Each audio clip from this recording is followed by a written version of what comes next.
Bienvenidos a todos a un nuevo video en este curso de física moderna donde vamos a revisar el concepto de dilatación del tiempo, que es uno de los conceptos fundamentales de la teoría de la relatividad especial propuesta por Albert Einstein en el año 1905. Ahora, el hecho de que observadores en sistemas de referencia inerciales diferentes midan intervalos de tiempo distintos entre un par de eventos puede ilustrarse de otra forma si consideramos un ejercicio mental o un diagrama mental, un esquema que acá yo voy a colocar. Entonces, hay dos partes de este esquema, la parte A y la parte B, ¿correcto? Listo, entonces en nuestra figura nosotros vamos a tener un pequeño vehículo, una pequeña carroza y vamos a tener un observador. Sobre aquel observador vamos a tener un espejo y ese observador lo que hace es apuntar un láser hacia ese espejo. Vamos a movernos en ambos sistemas de referencia de manera uniforme, una velocidad uniforme, y nosotros tenemos como nuestros ejes X' y Y', ¿correcto? Listo, entonces en el techo del vehículo hay un espejo, ya conocemos. Luego, ¿qué sucede? Resulta que un observador en un sistema de referencia acá está en reposo en este sistema, sostiene un láser a una distancia d debajo del espejo. Vamos a decir que este observador se llama O', ¿sí? O', el observador. Listo. En algún instante, el láser va a emitir algún pulso de luz que se dirige hacia el espejo, y ese sería pues nuestro evento. Luego de reflejarse en el espejo, el pulso regresa al láser, que ese sería nuestro evento siguiente. Ahora en este diagrama B, nosotros tenemos la misma carroza, no hay tres, sino que es la misma en tres diferentes tiempos, donde nosotros tenemos un observador en tierra y el mismo observador O' dentro de aquellas carrozas. O bueno, dentro de aquella carroza en diferentes tiempos, claro está.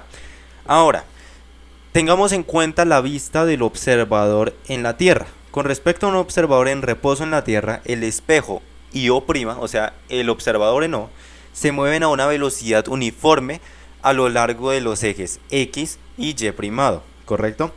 Listo, ahora vamos a observar que hay una siguiente distancia. ¿Cuál es? Que cuando aquella persona, aquel observador que tiene el láser lo manda, nosotros tenemos en cuenta que la base de esta distancia va a ser una velocidad transcurrida en un intervalo de tiempo, ¿correcto? Esa sería la noción o el concepto de distancia. Ahora, cuando lanzamos el pulso, el observador de la Tierra ve que va así, de esta manera diagonal, y también regresa de esta manera diagonal, formando así un triángulo, ¿correcto? Entonces, si nosotros tenemos en cuenta que hay un triángulo formado a partir del diagrama B, que es lo que el observador O en reposo en la Tierra ve a partir del otro observador en reposo, ¿qué sucede? Entonces, nosotros vamos a tener en cuenta que el intervalo de tiempo primado va a ser igual a 2 veces aquella distancia sobre la velocidad de la luz, ¿correcto?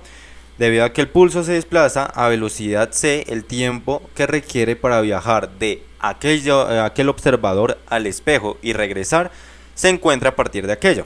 El intervalo de tiempo t', medido por el observador en O', quien está en reposo en ese vehículo en movimiento, requiere solamente un reloj en aquel sistema de referencia. Ahora, trabajando con el diagrama B, el triángulo que nosotros teníamos, pues nos va a quedar así si nosotros lo trabajamos como un triángulo recto. Y podemos entonces calcular la relación entre delta de t y delta de t', ¿correcto? Tenemos nosotros una distancia vertical que ya lo podíamos ver en el esquema A. Y luego tenemos nosotros la distancia horizontal dada por B, que sería B por dt, solamente que dividida en la mitad porque pues dividimos el triángulo en la mitad. Perfecto, eso para ese diagrama. Ahora, al comparar aquellas figuras se observa que la luz debe recorrer una distancia mayor en B que en A. Observe que también ninguno de los observadores, tanto O como O' en ambos sistemas de referencia, sabe que está en movimiento. Cada uno está en reposo en su propio sistema de referencia inercial. Listo. Entonces, de acuerdo con aquel segundo postulado de la relatividad especial, ¿qué sucede? Que ambos observadores deben medir una velocidad de la luz que sea igual a c para todos los casos. Bien, debido a que la luz viaja más según el observador que está en la Tierra, se concluye que el intervalo de tiempo de dt, delta dt, medido por aquel observador es mayor que el medido de el observador en reposo en el vehículo. Entonces, a partir del teorema de Pitágoras podemos nosotros establecer la siguiente relación, aplicando que la hipotenusa al cuadrado es igual a la suma de los catetos al cuadrado, y ya lo podemos ver al convertir aquel triángulo en un triángulo rectángulo. Pero entonces, ¿cómo se despeja delta de t? Vamos a pasar el c al otro lado, 2 al otro lado, aplicando raíz cuadrada también, es que nos va a quedar que delta de t es igual a 2 veces d sobre la raíz cuadrada de la diferencia entre velocidades, c al cuadrado menos la velocidad del objeto al cuadrado. Ahora, ¿cómo sería posible expresar aquella ecuación? Bueno, podemos aplicar nosotros factor común c, y a nosotros nos quedaría 2 veces d sobre c veces raíz cuadrada de 1 menos velocidad al cuadrado sobre velocidad de la luz al cuadrado. Ahora, debido a que el cambio de tiempo primado es igual a 2 veces la distancia sobre la velocidad de la luz, ¿cómo podemos expresar aquella siguiente ecuación? Bien, esta parte de acá sería lo que hace referencia al delta de t primado, y por lo tanto en el denominador solamente nos quedaría 1 menos velocidad al cuadrado sobre velocidad de la luz al cuadrado. Haciendo una diferente notación nos quedaría como gamma multiplicando el delta de tiempo primado. Entonces, ¿qué vendría siendo gamma?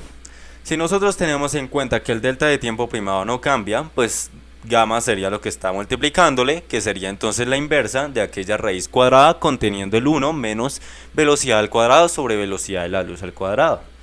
Ahora, debido a que gamma siempre va a ser mayor que 1, este resultado establece que el intervalo del tiempo, delta de t, el cual fue medido por el observador que se mueve con respecto al reloj, es más largo que el intervalo de tiempo, ese delta de t primado, que medido por el observador en reposo con respecto al reloj.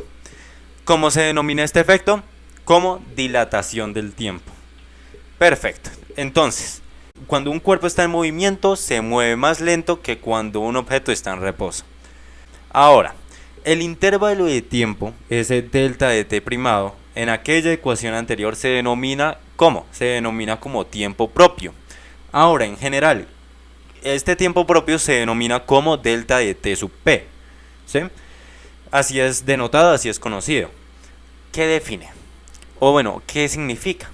Se define como el intervalo de tiempo que existe entre dos eventos según lo mide un observador que ve aquellos eventos ocurriendo en el mismo punto del espacio.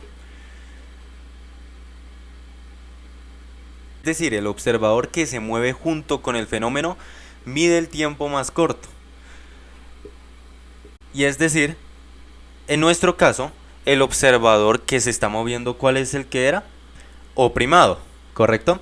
Ese es el que mide el tiempo propio.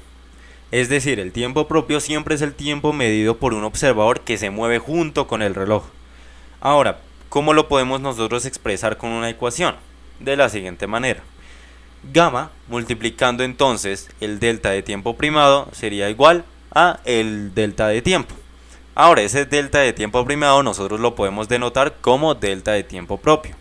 Bueno, acá se me olvidó el triángulo, ahora sí el delta. Listo. Ahora sí, gamma multiplicando el intervalo de tiempo propio es igual a el intervalo del tiempo. Bien.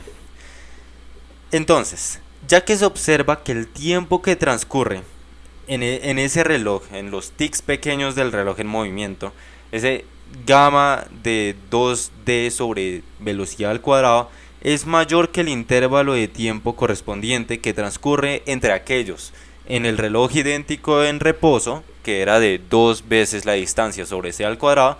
Como vemos que hay un factor gamma incidente ahí, en el primero lo estaba multiplicando, en el segundo ya no está. Suele decirse entonces lo siguiente, que un reloj en movimiento avanza más despacio que un reloj en reposo por un factor importante, y ese factor es el factor gamma, ¿sí? Un factor igual a gamma. Esto es cierto para aquellos relojes mecánicos normales, como por ejemplo el reloj que utilizamos en ese experimento mental. Ahora, estos resultados también se generalizan al afirmar que todos aquellos procesos físicos, incluyendo aquellas reacciones físico-químicas, químicas y los procesos también biológicos, aquellos procesos se vuelven más lentos cuando se observan desde un sistema de referencia en movimiento. En movimiento avanza más despacio. En reposo, no.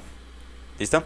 Por ejemplo, los latidos del corazón, ¿sí?, que se mueven a través de un espacio mediante una función, puede ser, coincidirán con el tiempo de un reloj ubicado pues junto a aquella persona, aquellos latidos del corazón. En su sistema de referencia propio, aquella persona no percibe que sus funciones sean más lentas. ¿Cómo se puede demostrar mediante varios experimentos? Uno, por ejemplo, es el de los muones. Por ejemplo, los muones son aquellas partículas inestables que tienen una carga igual a la del electrón, o sea, negativa, y cuya masa también equivale a 207 veces la masa de aquel electrón. Esos muones son producidos por colisión de radiación cósmica con átomos a una altura de muchísimos metros por encima de la superficie terrestre. Ahora, la vida media de aproximadamente 2,2 microsegundos. Ahora, acá voy a hacer yo un pequeño esquema en donde tenemos nosotros un evento A y un evento B. Empecemos. Entonces, los muones tienen aquella vida media que les comenté cuando ésta se mide en un sistema de referencia en reposo con respecto a aquellos. Si se toman aquel tiempo propio del 2,2 microsegundos como la vida media promedio y se supone que su velocidad se aproxima a la de la luz, sería posible que estas partículas viajaran una distancia aproximadamente de 650 metros antes de desintegrarse. Otro caso, el caso contrario, en un caso B, nosotros tenemos que hay muones que viajan alrededor de 4700 metros. Pero entonces, ¿por qué lo hacen? Porque acá nosotros estamos revisando es cómo lo mide un observador en la Tierra. Debido a la dilatación del tiempo, la vida de los muones es más larga de acuerdo con el observador en la Tierra. Y por lo tanto, la distancia recorrida sería entonces aquel tiempo tau primado, que sería entonces el tiempo tau con un factor gamma, lo cual lo hace aproximadamente 16 microsegundos. Por ejemplo, en 1976 se realizaron varios experimentos con muones en el CERN.